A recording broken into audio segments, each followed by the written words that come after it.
बिहार सरकार द्वारा बिहार में आरक्षण को 50% से बढ़ाकर 65% करने की मांग पर मामला कोर्ट में लंबित था, लेकिन आज जब सुप्रीम कोर्ट द्वारा रोक लगा दी गई तब बिहार की राजनीति में विभिन्न तरह के सवाल सामने आने लगे। इस पर बिहार सरकार ने क्या जवाब दिया, देखिए। नमस्कार, आप देख रहे हैं केवीसी न्यूज़। मैं हूं अमलेश आनंद।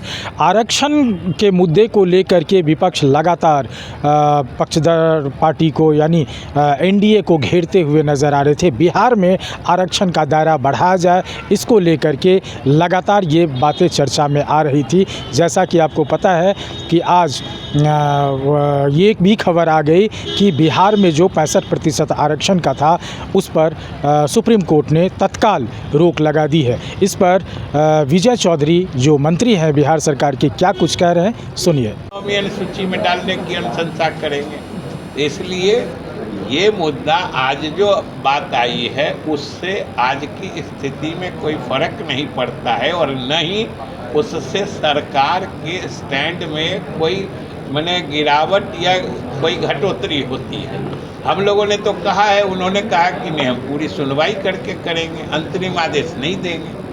तो ये सही स्थिति है और हम लोग आज भी आशान्वित हैं। और विपक्ष कैसे खोखले मानसिकता से करता है वो भी बात आप लोगों के सामने समाचार में आया है, या जो बात समाचार में आई है उसमें तो सिर्फ इतना है कि उच्च न्यायालय के आदेश पर उच्चतम न्यायालय ने रोक लगाने से इनकार कर दिया, लेकिन उसने हम लोगों के आवेदन को यानी पिटीशन को एडमिट कर लिया। मतलब वो कोई इंटरिम फैसला नहीं देके या इंटरिम रोक नहीं लगा के वो पूरी सुनवाई करके उसके मेरिट पे फैसला देगा। इसलिए सच पूछते हैं तो जो स्थिति हाईकोर्ट के ऑर्डर के बाद की चल रही थी उसमें इस आदेश से अभी कोई परिवर्तन नहीं आया है, कोई नई स्थिति नहीं आई है। और आप सब लोग इस बात के गवाह हैं कि अभी जो कुछ दिन पहले विधानसभा सत्र समाप्त हुआ है, अब आप सोचिए कि हमारे विपक्षी दलों के लगभग सभी दलों के सभी सदस्य विधानसभा में अंतिम दिन में क्या मांग कर रहे थे? मांग कर रहे थे कि आरक्षण बढ़ाने संबंधी कानून को 9वीं अनुसूची में डालने की सिफारिश यह विधानसभा करे। आप सब लोगों ने सुना था और हमने उस दिन भी कहा था कि जहाँ तक 9वीं अनुसूची में डालने की बात है तो ये तो जिस दिन कानून बना था उसी के तुरंत बाद बिहार सरकार की तरफ से माननीय मुख्यमंत्री जी ने केंद्र सरकार को उसी समय लिख दिया था कि इस कानून को 9वीं अनुसूची में डाला जाए। और उसके बाद जो इस कानून को चुनौती दी गई थी उच्च न्यायालय में, तो उच्च न्यायालय ने उस कानून को निरस्त कर दिया है। मतलब निरस्त कर देने का मतलब हुआ कि आज के दिन में वो कानून अस्तित्व में नहीं है, कानून ही नहीं है। तो हम विधानसभा में यही कह रहे थे कि आप किस कानून को 9वीं अनुसूची में डालना चाह रहे हैं? जब कानून वो अलाइव था, जिंदा था, जब राज्य सरकार के फैसले पर विधानसभा में वो कानून बना था तो उसकी हिफाजत के लिए, तो उसे 9वीं अनुसूची में डालने के लिए मुख्यमंत्री जी ने स्वयं केंद्र सरकार से अनुशंसा की थी, पत्र भी लिखा था। और आज जब उच्च न्यायालय ने उस कानून को निरस्त कर दिया है तो फिर आज जब वो कानून ही नहीं अस्तित्व में है तो उसको 9वीं अनुसूची में कैसे डाला जाएगा? ये सीधा सामान्य समझदारी की बात है। तो खैर, एक तो पता नहीं वो समझे ही नहीं इस बात को, या समझ के कोई जानबूझ के मैंने पब्लिक में अपना क्रेडिट स्कोर करना चाह रहे थे, क्योंकि जातीय गणना करा करके जो दलित अति पिछड़े वर्गों की सही संख्या की पहचान करके उनकी बढ़ी हुई जनसंख्या के अनुपात में उनके लिए आरक्षण की सीमा बढ़ाने का फैसला तो मुख्यमंत्री नीतीश कुमार के नेतृत्व में लिया गया, उसके लिए कानून भी बना।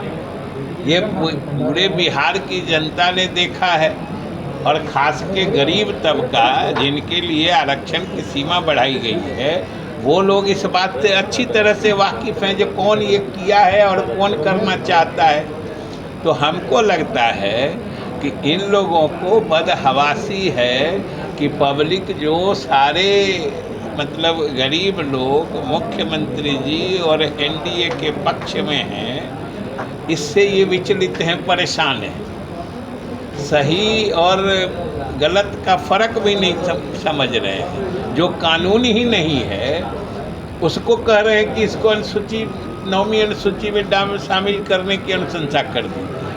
हमने विधानसभा में भी कहा था कि हम लोग जो उच्च न्यायालय ने इसे निरस्त कर दिया है उसके खिलाफ उच्चतम न्यायालय में हम लोगों ने अपील की है, और हम लोग आज अगर उच्चतम न्यायालय ने अंतरिम स्थगन आदेश नहीं भी दिया है और पूरी सुनवाई के बाद वो आदेश करना चाहते हैं तो उनको अधिकार है। लेकिन आज भी बिहार सरकार और हम सभी लोग आशान्वित हैं कि अगर उच्चतम न्यायालय गहराई से हम लोगों के मामले को देखेगा कि हम लोगों ने तो आरक्षण की सीमा बढ़ाने का समुचित आधार दिया है, जनसंख्या से लेकर सामाजिक आर्थिक आंकड़े भी हम लोगों ने उपलब्ध कराए हैं कि बढ़ाने का पर्याप्त आधार है, इसलिए हम लोगों ने बढ़ाया है। और हम लोग आज भी आशान्वित हैं कि सुप्रीम कोर्ट पूरी सुनवाई करके हम लोग के पक्ष में फैसला देगा। और हमने कहा था कि एक बार उच्चतम न्यायालय से हम लोगों के पक्ष में फैसला आ जाने दीजिए, यानी अगर वो फैसला आ जाता है तो वो कानून फिर से अस्तित्व में आ जाएगा। तरीके से नहीं रखी अपना पक्ष सही तरीके। अगर वो इतने हमदर्द थे तो सुप्रीम कोर्ट में इंटरवेनर बनने की तो हमेशा गुंजाइश रहती है, वो कहाँ थे? वो इस बीच में कहाँ चले आ रहे हैं? और आज भी उनकी ईमानदारी तो तब देखी जाएगी ना जब आज सरकार तो आज भी मुस्तैद है और केस आज भी चलेगा। सरकार, बिहार सरकार का ही केस चल रहा है। इन लोगों को तो जैसे ट्रेन छूट जाती है ना, तो इन लोगों को लग रहा है कि ये सब काम हो गया, मुख्यमंत्री और एनडीए सरकार को वाहवाही मिल रही है, हम लोग कहीं हैं नहीं। तो जो ट्रेन खुल चुकी है उसके पीछे पीछे ये रेलवे खाली रेलवे ट्रैक पर दौड़ रहे हैं जो थोड़ा क्रेडिट हमको भी मिल जाए, इतना ही है। और तो आपने सुना, विजय चौधरी ने साफ साफ कहा है कि कोर्ट का जो ये फैसला है ये अंतरिम नहीं है। मतलब ये नहीं कि इसके बाद हम आशा छोड़ दें, आशान्वित हम रहेंगे और सरकार इस पे लगातार पहल कर रही है और हमारा जो मकसद है वो पूरा होके रहेगा। विपक्ष चाहे कितना भी भोंके वो भोंकते ही रह जाएंगे। केवीसी न्यूज़ के लिए अमलेश आनंद की रिपोर्ट। क्या गर्मी से परेशान हैं? तो अब आपकी परेशानी हो जाएगी दूर। आ गए सभी तरह के एसी, कूलर और पंखे, वह भी ब्रांडेड। सभी तरह के designer fan, ceiling fan, table fan, फराटा fan, window cooler, personal cooler, desert cooler, tower cooler, 3 star AC, 5 star AC और स्मार्ट एसी। सभी कुछ ऑनलाइन से कम कीमत पर, हर बड़ी खरीद पर शानदार उपहार भी। क्रेडिट कार्ड और बजाज फाइनेंस द्वारा आसान किश्तों में उपलब्ध। अब आपकी जिंदगी में हो जाएगा आराम। तो जल्दी करें। सती सिक्योरिटी नियर ऋषि भवन, कटिहार, बिहार। Mobile 9297979709 phone 06452 242573।